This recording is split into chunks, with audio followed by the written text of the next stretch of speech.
I'm going to leave my blue light filtering spectacles on the entire time because I think they make me look distinguished. Anyway, if you haven't watched part one of this, I didn't intend for it to be a part one, but there's a previous video in this series, Red Pill Dating Advice Refuted by C.S. Lewis.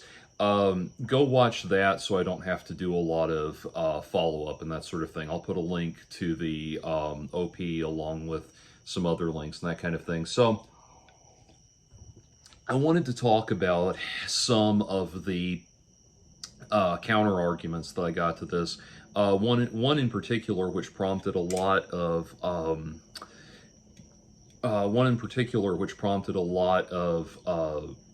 Mitzi says hi.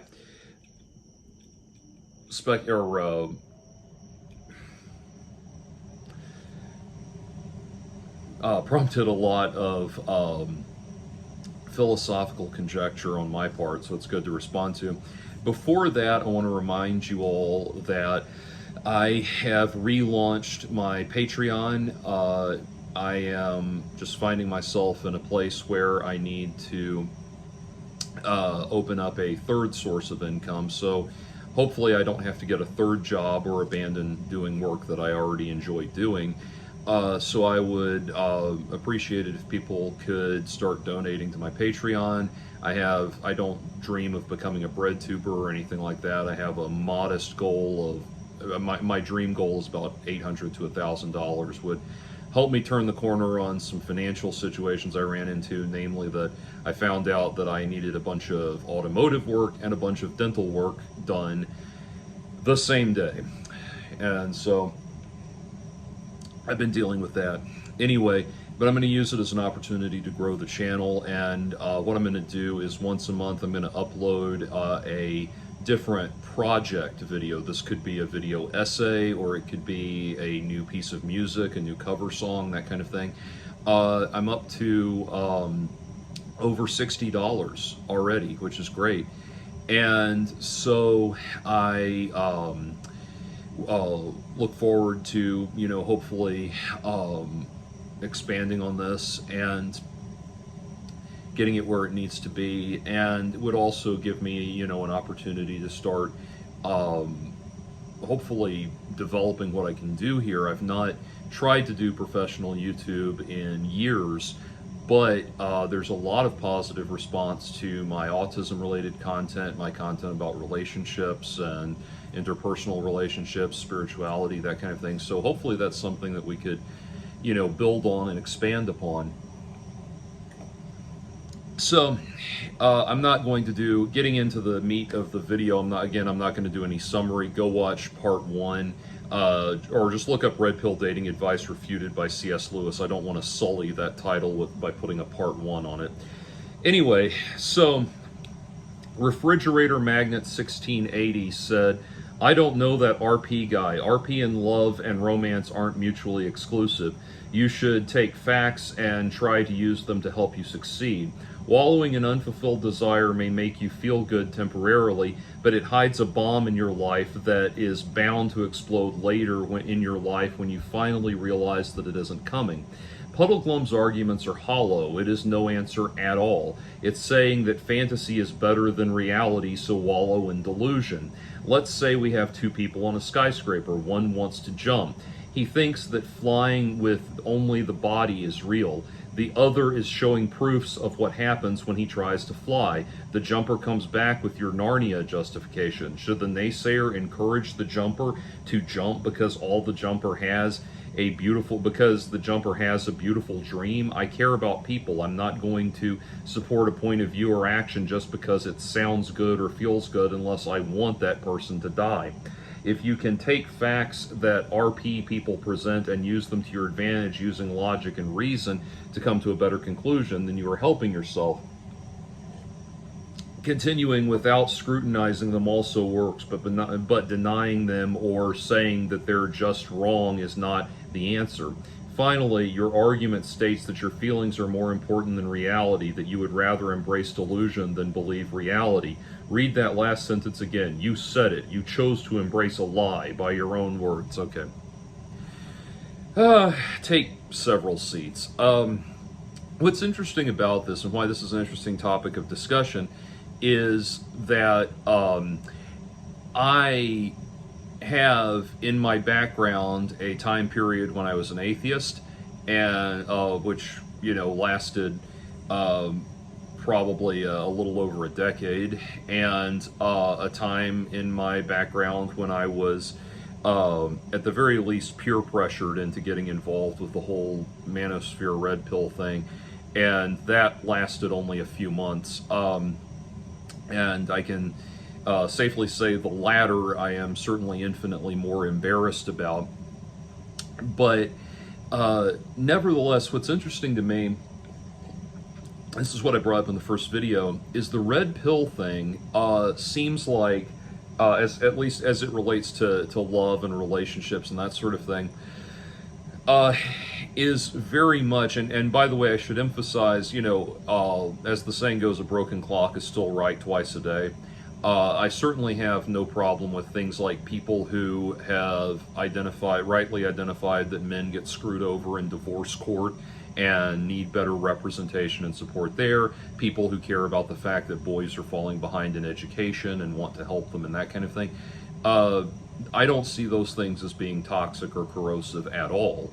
They are, however, adjacent to something that's very, very toxic and corrosive, which is the red pill manosphere view on dating. And it would be very, very different, or it'd be very interesting to lay the manosphere red pill view on love and relationships down alongside the radical feminist view on love and relationships, because I honestly think the race to see which of them is the most bitter, empty, soulless, and cynical would be probably a photo finish at best. Anyway, so as we talk about this, I have this, like, with these glasses, I have this very this very odd like back and forth feeling about how I look. Part of me thinks I look deep and intellectual, and then when I'm righted about this angle, I feel like I'm like on Dateline and NBC being interviewed, and I'm like, and that's when the killings got easier, something like that. Anyway, but so getting back around to it, so this idea, it's interesting because this idea, entertaining C.S. Lewis's thoughts from the original remarks that I made, from this angle, it's interesting because, like I said, red pill relationship ideology is kind of like atheism for romance. It reduces everything to kind of an empty, soulless, vacuous, depressing, nihilistic concept or construct, and then demands we accept that things are now better. We are now better off for having been deprived of the beauty and the joy and everything like that. And C.S. Lewis, in his, I'm going to get to the specifics of what he said in a minute, but C.S. Lewis wrote a autobiography called Surprised by Joy. It was about his early years growing up as a young man, and the process of his life getting to becoming a Christian and that sort of thing. And getting to becoming a Christian. And he talked about how there was, throughout his life, he would have these transcendent experiences of joy. That joy, which he identifies as this kind of like spiritual, an experience of this world that he saw as a window into the next world. There are these beautiful moments that have this transcendent feeling to them, that where you truly feel like you're connected to the divine. And he talked about a very simple version of one of them being that his one day when he and his brother were playing, his brother Warney had taken like a coffee tin, the lid of a coffee tin, and filled it up with different little nature artifacts from around the garden and the surrounding woods and everything, and had built this kind of miniature forest out of it.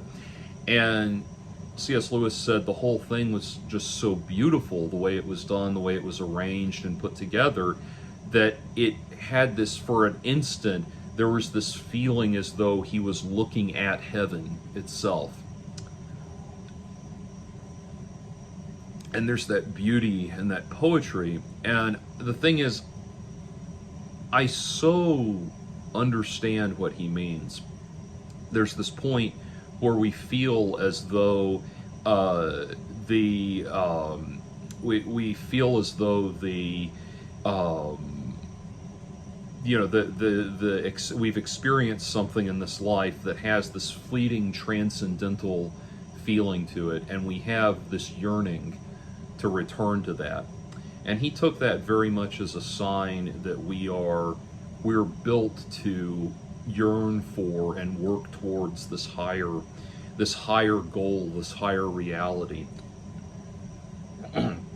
By the way, in Surprised by Joy, he also talks about what it was like going through the British school system, where he talks about this one teacher he had named Oldie, whose way he would punish you is he'd make you lower your pants to the ground in front of everybody, and then he'd smack you on the butt with a paddle and make you run the length of the classroom and come back and smack you on the butt again and run the length of the classroom in front of everybody. And he also talked about how in the upper schooling, in the high schools, the underclassmen, like the kind of junior high age boys, were assigned to the upperclassmen, the seniors, to be kind of like, it was supposed to be like a squire helping a knight, that kind of relationship. And those boys, the older boys, were given absolute control over the younger boys. So many of them would just rape their little PAs, and there was nothing they could do about it. Just keep all of that in mind the next time you think your school experience sucks. One of his best lines in the book, he tells his father he wants to go to a private tutor instead of school, and his father says, "Well, if that happens, there will be no boys left for you. There will be no boys for you to play games with." And C.S. Lewis said, "Imagine trying to suppress your joy at hearing that income tax and unrequited love had both been wiped from the earth." But anyway, so getting back to the substance of this is the kind of argument that I would, in my atheistic days, present people with, and it's structurally, fundamentally invalid, both as we're applying it to love and relationships, and as we're applying it to God and religion and that sort of thing. First of all, your justifying example, the example you provide, is a non sequitur. It would be idiotic, yes, to play the R. Kelly song and dream of being able to fly and all of that, and thinking you're going to accomplish that. If you jump off of a building and try to fly, we know with complete and total certainty what's going to happen. And the God of this world, the God of this world and of all creation, will be very happy to let you go through with that and splatter on the ground. Just like the song "I Alone" by Live says, the greatest of teachers won't hesitate to leave you there by yourself, chained to fate. Like, yeah, we know what's going to happen with utter certainty. Someone who attempts anything of the sort, to fly with no assisting mechanism, no hang glider, no airplane, no helicopter, whatever, yes, they're going to fall to the ground and die. We know that with utter certainty, and we know that because the implications of that are entirely bound by the physics of the world in which we occupy. Now, it would be a better example of what I'm talking about. Let's say two people are stranded on a desert island, and one person insists on setting up maintaining a bonfire, and keeping, a row of, what they do in all the movies where they set up a row of stones arranged to spell the word help and everything and all of that, and they keep trying to, do things that will alert passing planes. And the other person says, look, no one knows where we are. We need to give up hope for being rescued. It's totally pointless. It's a fool's errand. It's a dream. And that person says, the other person says, look, it's possible that we could be rescued. We don't know we don't know that we'll never be rescued. Whatever else we do on this island, it's important we keep this going. It's important we maintain this, because there could be something that comes over us. And, or sees us, that kind of thing, or they could be tracing the location of the black box from the plane that crashed, or something like that. Like, they need to know where we are and keep that going. Now, you could have a common sense discussion about whether or not how much of our limited resources on the island should we devote to that versus our other aspects of our survival and that kind of thing. That's understandable. But that's more in the context of what I'm talking about.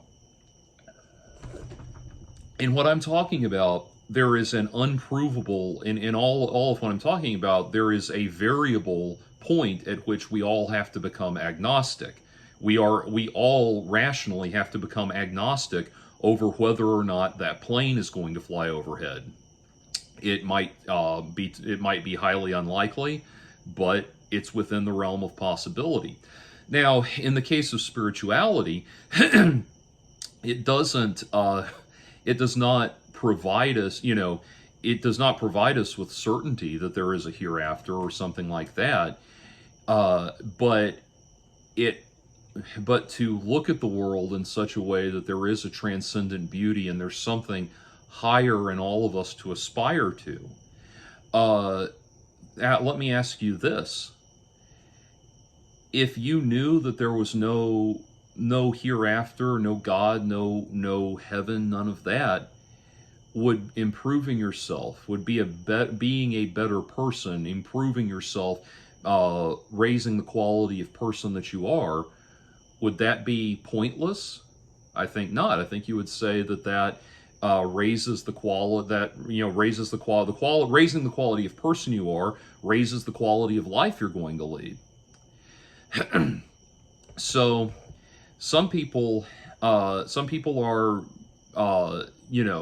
content, I think, to live in this life, only working on, leveling up in this life, and as far as they get, that's fine, and they don't have any aspirations beyond it.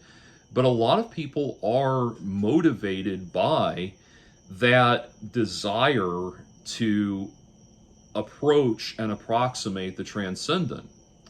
And if that's what's motivating them, then if that's what's motivating them and what they need to motivate them, then it seems the height of irresponsibility to try to take that away from them just because we've reached that point where we all have to be fundamentally agnostic about what's going on the other side of the curtain, if anything. And it's kind of like, Patton Oswalt said it best as an atheist, as himself a self-professed atheist that loves religion, loves that we have religion. He said, if somebody came to you and said, you went to somebody and said, you are a really nice, kind, and generous person, and the other person said, it's funny you should mention that. The reason I do that is because if I'm not kind and generous and compassionate all the time, I'll immediately be sucked into another dimension where I'm devoured by shit piranhas. And Patton Oswalt said, his response would be, that is the dumbest thing I have ever heard, but it's made you a wonderful person. Please don't stop believing the dumbest thing I've ever heard. And that's where we find ourselves with regards to these kind of philosophical constructs that move us in a spiritual direction. The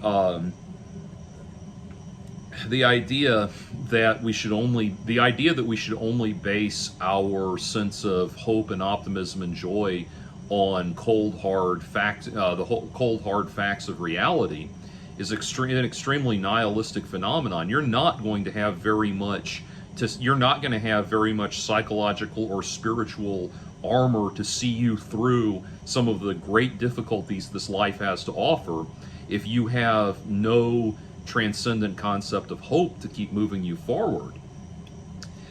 And so that's why that is why I think, you know, we see in a world, in a post God is dead world, we see people queuing up behind you know, brutal dictators, or behind absolutely absurd, ridiculous beliefs about human nature and that sort of thing.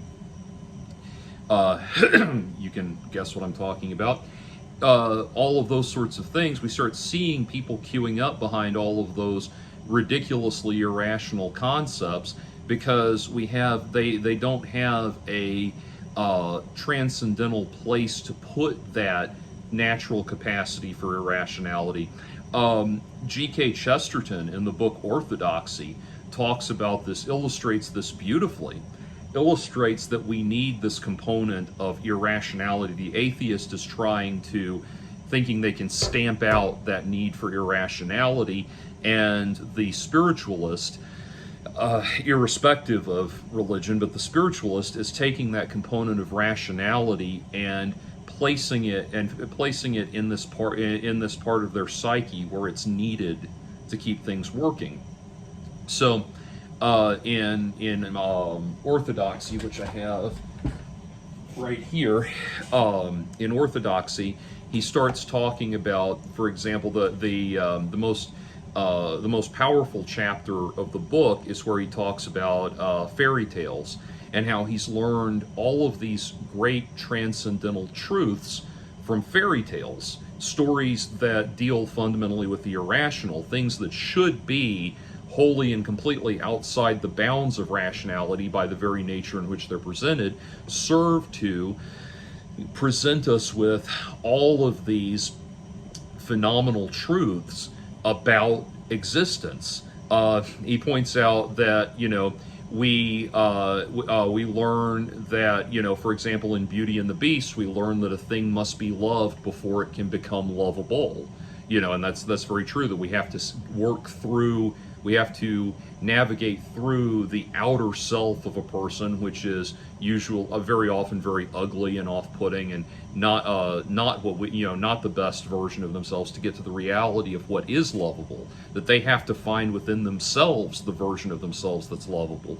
Things like that. One of the I can't remember off the top of my head which fairy tale he's citing for this, but the point that embracing fear and cowardice and accepting that you're fearful and terrified is the first step towards becoming brave. It is through this, it is through the examination of fundamentally irrational fictional ideas that we find this kind of productive, stabilizing force for the irrational component of our minds. And then he points out that that brings us around to the ultimate, seemingly contradictory, fundamentally irrational idea of all, that Jesus Christ could die on the cross for our sins. And we can start to from that point examine on a larger philosophical level what that means and why that idea is significant. This is not a video about G.K. Chesterton and Orthodoxy. I highly recommend it, and a lot of people have noted G.K. Chesterton's two most major works are called Heretics and Orthodoxy, and yes, that I was reading those books, and that is why the third album by my band Axis of Empires is called Heretics and Orthodoxy, which, by the way, we're playing Star Bar on August 17th, so if you're in Atlanta, feel free to come check it out. That's one of the few opportunities I'm granting people who watch my videos to approach me in person, so take advantage of it. But anyway, so Mitzi says hi again. So that's getting into, now is that irrefutable proof of God? No. But the point that we're trying to make there is that people will feel naturally this aspiration towards something greater. And C.S. Lewis very beautifully said, you know, if I'm this is not the direct quote, but that if I find that there is a desire in myself greater than anything this earth can fulfill, he points out that hunger is the desire for food is fulfilled by eating. The desire for sex is for physical intimacy is fulfilled with sex. The desire for fatigue, the desire to relieve fatigue is fulfilled with sleep. Like everything we desire in this earth has a manifestation, a satiating manifestation on this earth, and yet there's this feeling, this yearning for something transcendental. And he says, if I find within myself a yearning, this desire that nothing on this earth can satisfy, the surest example is that I was made for something beyond this world, beyond this existence. And I think now, of course, I'm sure the atheist is going to want to write in and say, well, that's actually just a manifestation of your concept of mortality. You know that your life is finite, and consequently, your life is finite, and consequently, nothing about this existence. You know that nothing about this existence is fundamentally meaningful, and all of that. To which we come back to square one. What are you adding when you do that? And like I said, we'll get back to red pill in a minute, but what are you adding with that mindset? What is better? You right there compared your desire to alleviate irrationality and non-factual concepts of awareness from people's minds. You grounded that in the fact that you care about people. You don't want them to die, suffer, hurt themselves. What have you added by stifling the component of their mind that is built for this abstract sense of wonder that seems, as some say, wired for spirituality? What have you accomplished? Now, bringing this around to relationships, it's all the more irrational. It's all the more irrational or damnable when you're applying this attitude to love and relationships. I've had experiences in love and relationships that were what I wanted, that were satisfying, and were satisfying on my terms, meaning I was pleased with how I conducted myself in going into the situation, appealing to the other person, drawing their interest. We had a satisfying encounter, a satisfying desire, that sort of thing. A desirable encounter and that sort of thing. And I am not married. I am not married at 40. I have no children at 40 that I know of.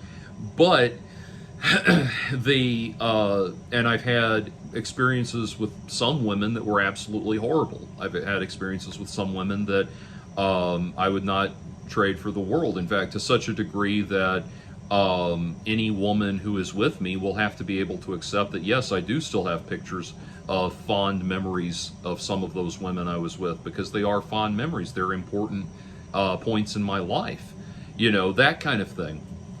And so to tell me that I'm laboring under a delusion when I've seen the results of my philosophy paying off is ridiculous. It's absolute hogwash. And so, again, I also want to say I don't know to what extent you're applying C.S. Lewis's, or you're applying your response to each of those concepts, to spirituality and love and romance. I don't know. But fundamentally, I mean, it's what are you talking about? I'm going to have a realization that I'm going to have, I'm wallowing in unfulfilled desire, and that's going to explode later in life when I find out it's not coming. It's already, I've had that come to me. I've had that come for me already. COME and CUM. I mean, I've been there. I've seen it happen. I've been there, done that, got the t-shirt. And I'll tell you this, no, I've not, again, I'm not married, I don't have kids that I know of, but I've not had it sustain across time. So I'm yet to demonstrate that. I'm yet to demonstrate that my approach to relationships and love and all of that can sustain across time. I also don't think that a relationship sustaining across time is the only marker of value for a relationship. And we know that because we don't go to grieving spouses at a funeral and say, well, congratulations, your relationship worked out.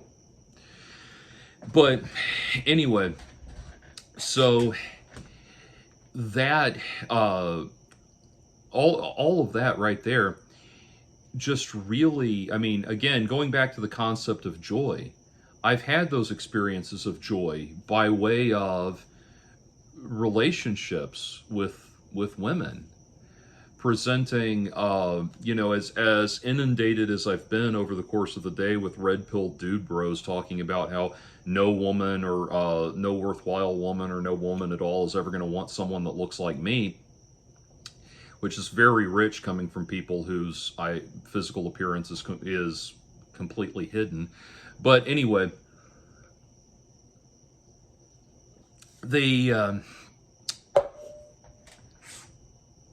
as much as I hear things like that,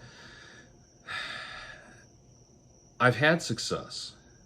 And I've had a lot of red pill dude bros writing into me today, telling me things about how, well, you're not going to get very much attention from women with your attitude, that kind of thing.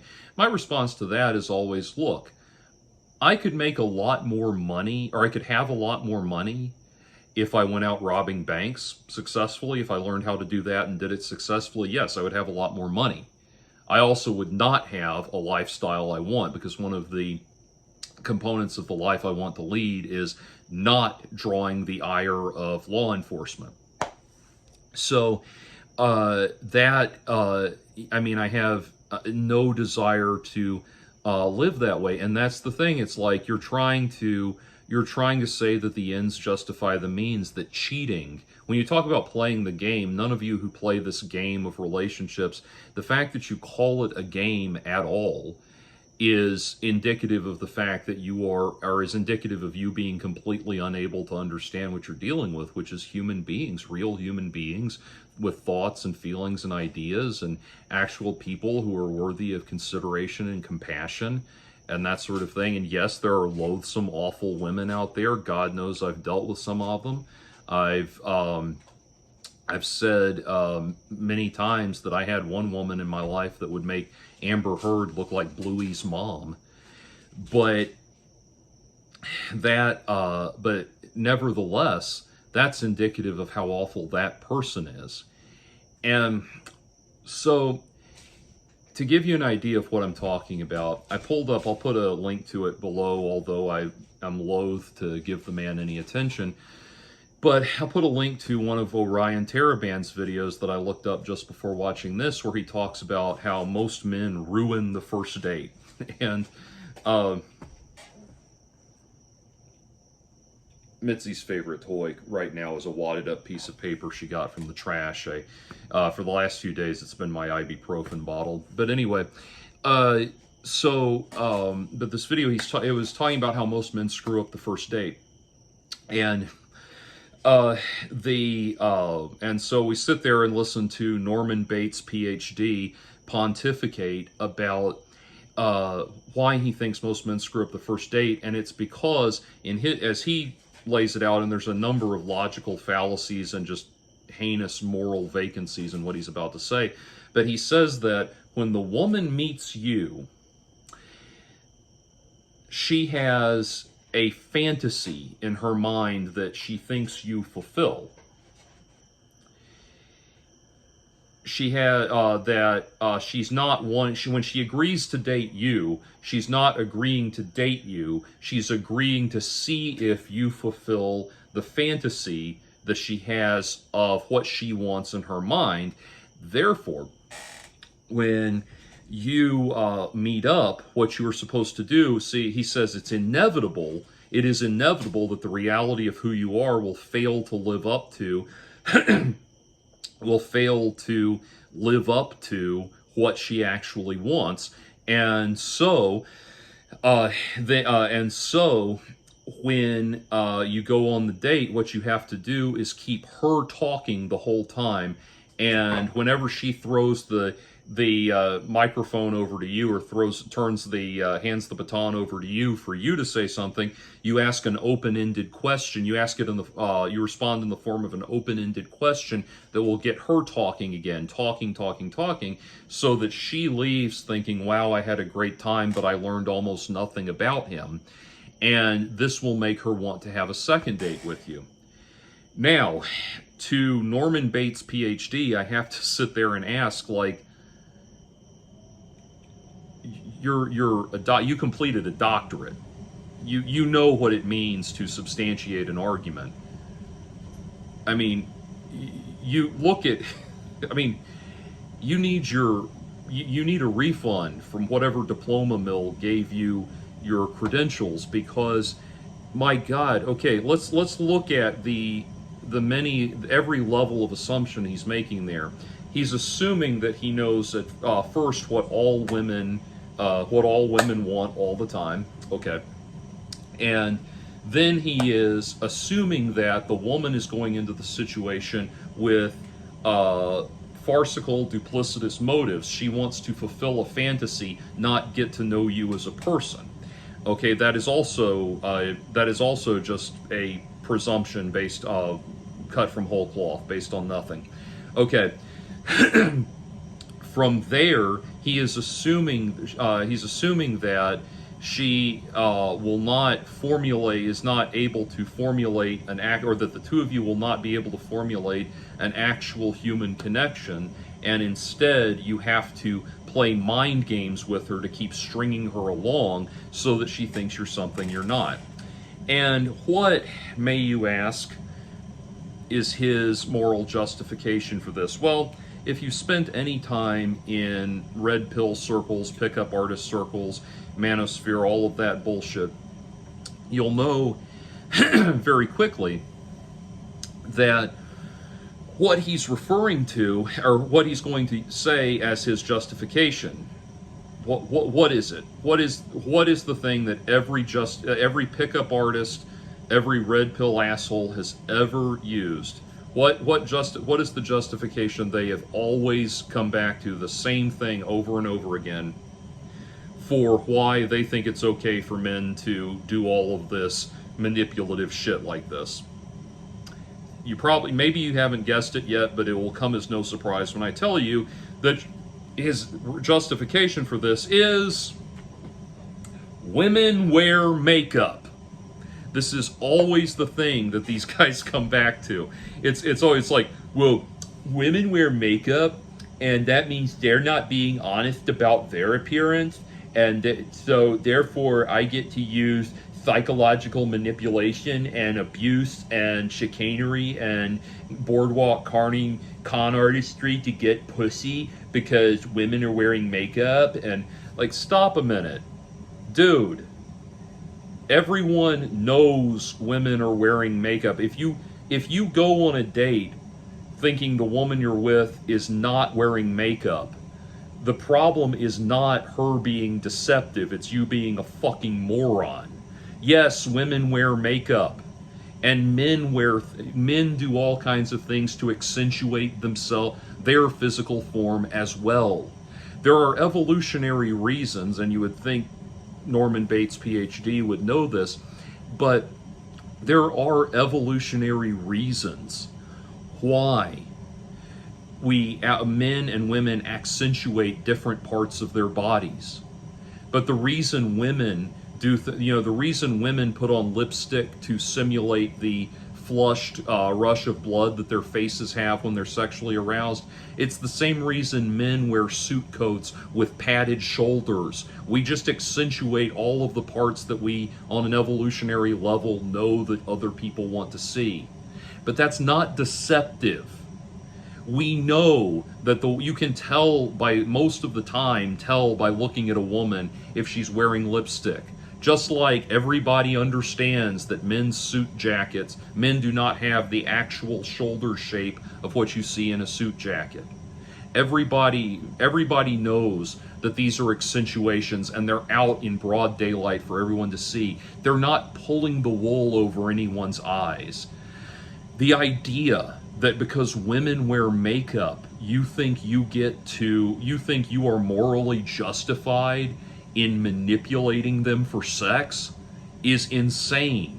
That is sociopathic. No legitimate therapist, psychologist should, I forget if he's a psychiatrist or a psychologist, but no legitimate mental health provider should be making such arguments. You should be, I think of Obi-Wan Kenobi, you were supposed to destroy the Sith, not join them. You're supposed to be helping vulnerable people decode and escape from this kind of behavior, not teach them how to use it to their advantage. That's disgusting. It's a mockery of all of the professional credentials you have. And by the way, I don't actually think that Orion Teraband should get a refund from the school he went to. I'm being facetious with that. I do think he's using principles of mental health therapy and mental health advice to very sleazy and very duplicitous ends, and it's extremely disturbing to watch. Part of me actually wanted to book a therapy session with him and present all of this to him directly, just to see what would happen, what he would say in a private confidential session. I was actually very curious. But anyway, that is an example. That's what I'm talking about.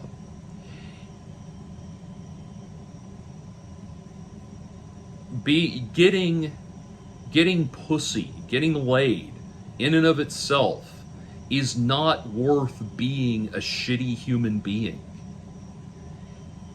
Truthfully, honestly, I can say it's more satisfying to form a real, genuine connection with somebody and build your sexual and romantic desire off of that.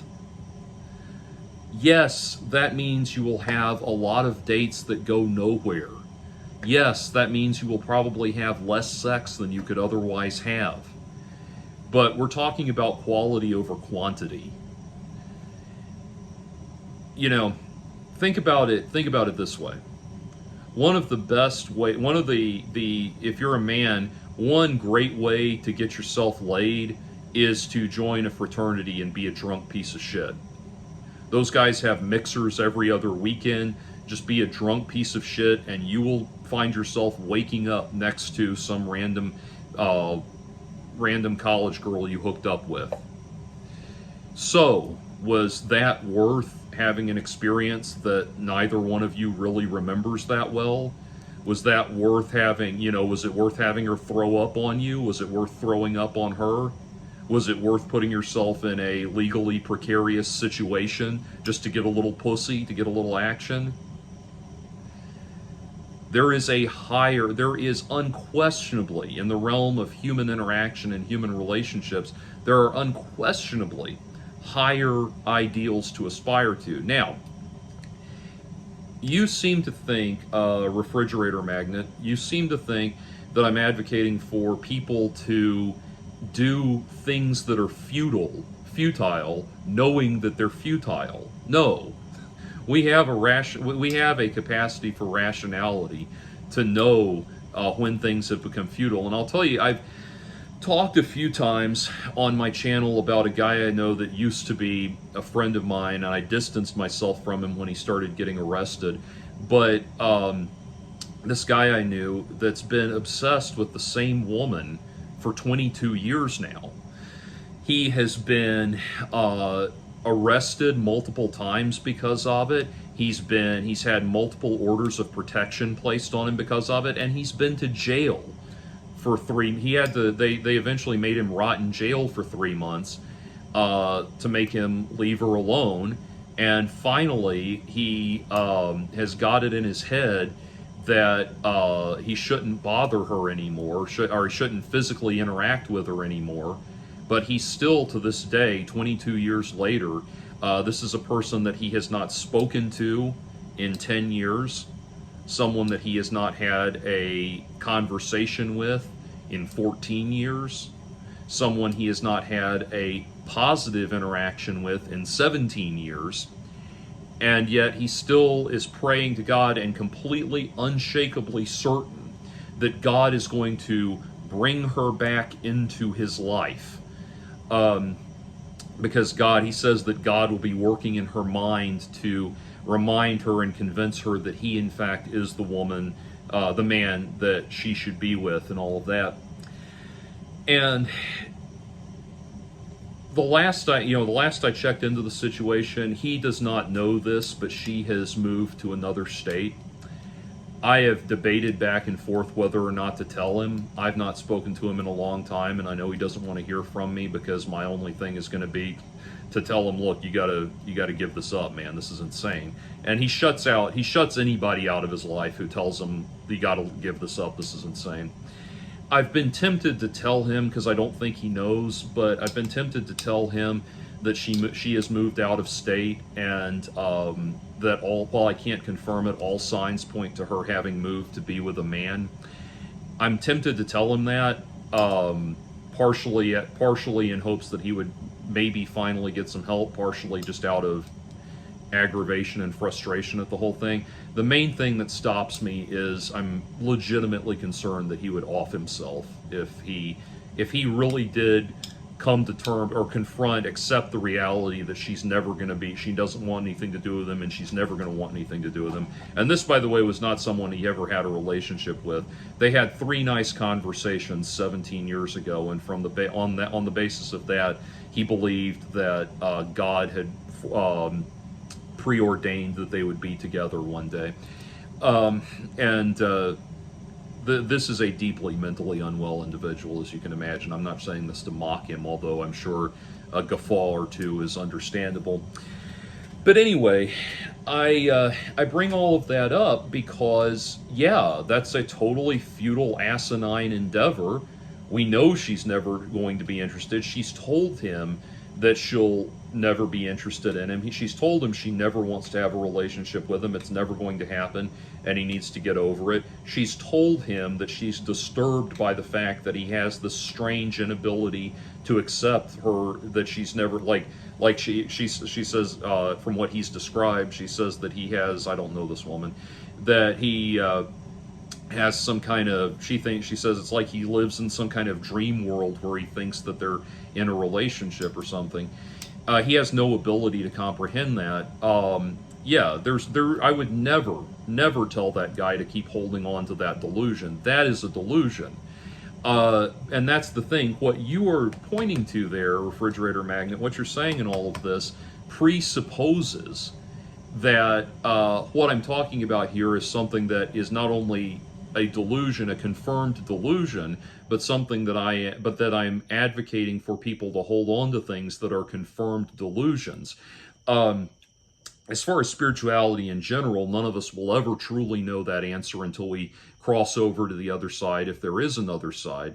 Puddleglum's argument there is that other side is beautiful, and the concept of that other side is beautiful and inspiring and brings out hope and joy in us. We're not wallowing in unfulfilled desire, as you're putting it. It's saying this is a motivating force, and my God, if this is this motivating, the idea of this is better than anything else is better than the world, the aggressively nihilistic world that's proposed by atheists. And so, again, one concession I will make is a lot of these arguments, and I say this as someone, like I said, who was an atheist for a long time myself, a lot of these arguments make more sense once you're no longer an atheist. I feel like, from my experience being an atheist and knowing a lot of atheists, I do feel like with atheism, there are a lot of atheists or I should say, I've met very few atheists that seemed truly comfortable in their beliefs. They tended to have a very reactionary, touchy reactionary nature about the whole thing, which is what you're displaying here. And it reminds me again of what C.S. Lewis said, that a young man wishing to remain a sound atheist should never be too careful of his reading. And that's the point. It's like there's like it feels like atheism to me feels like maintaining maintaining a healthy uh, a certain like healthy, careful balance, the way a diabetic would have to maintain their insulin levels. But anyway, that's beside the point. Again, it's to Orion Taraban's point and your point and all of that. I've had good interactions with women that got me to what I wanted without having to be a scum-sucking asshole about it. And I really do think, a lot of this hostility, where all of this hostility is coming from, is a lot of these guys know that they've sold their souls. They've given up. They've given up things of higher value to get a paltry, cheaper, lower version of that. And by the way, I want to emphasize something here. I have extreme, irrespective of my Christian alignment, I have very, very liberal views about sexuality. If you want to hook up, I think that's great. I've had great hookups. I've had great fulfilling experiences that lasted one night. I would be lying if I said otherwise. I've been there. I've had those good, fulfilling, one-off experiences. And I don't want those experiences to be, those experiences, I would not, even that, I would not want to arrive at with chicanery and manipulation. And I'm certainly not motivated to engage in con artistry and chicanery and manipulation because women wear makeup. So,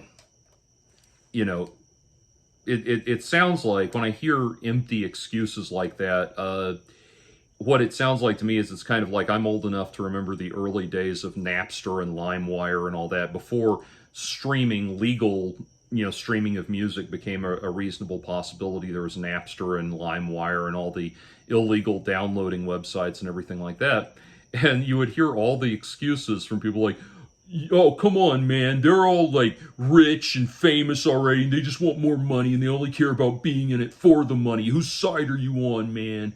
All of that shit, And it's kind of like, look, you make all the noise you want, but at the end of the day, the reason you're so angry, the reason you're so riled up, is because you're trying to get around the fact, you're not wanting to make peace with the fact that you're doing something illegal and unethical. That's the reality of it. And it's the same thing I think here with the red pill dating stuff. I really do think the reason these guys get so riled up and they get so they get so abusive and everything, and so mean-spirited, is I think because you touch a nerve when you point this out. They know that what they're doing is not okay. They know this is not a kind or decent way to treat people. And they know that this is not okay, and so I think they have that negative reaction. Which actually, I'm not putting them down for that. That negative reaction is good. It says that they've got a modicum of humanity that's fighting against this programming they've entertained. And so the thing is, I will close. This is coming up on an hour. I will close by saying I've had the red pill mindset foisted upon me to the point where I was kind of psychologically beaten into accepting it by, heinous people in my life that I thought I could trust. And I've tried taking that out into the world and like literally sat there and explain things like this to women, like, so, what's been explained to me is that I'm supposed to, right now, you're thinking this, that, and the other, and I'm supposed to say this, this, and this, and they're like, no, I don't think that at all. I'm literally just here wanting to talk to you. That's the reaction I get. And it comes down to a point of like, are you willing to trust that they're telling you the truth or not? And no doubt, I know I have been lied to by plenty of women, but that's not enough for me to just assume everybody's a cynical psycho piece of, or cynical sociopathic piece of shit and start treating them like garbage. That's the point of believing in this higher state of being, this higher power, this transcendental mode of being that's worth aspiring to, even if it's only imaginary, even if we're only yearning for something imaginary. It applied to relationships. I would rather aspire to that higher self, even that higher modicum of mode of being, even if all that I can do, all that it's possible to do to get laid and find relationships is to get into this vile, scum-sucking psychological manipulation. I would rather still aspire to something better, because I'm not losing out on anything if the only way to accomplish this feat is to be a vile human being. It does not profiteth a man to gain the world at the cost of his soul. There's truth in that. So anyway, actually I shouldn't take these glasses off. The next thing I'm going to try to do is play another 2 hours of Papers, Please, because I've been addicted to that lately. So, bye.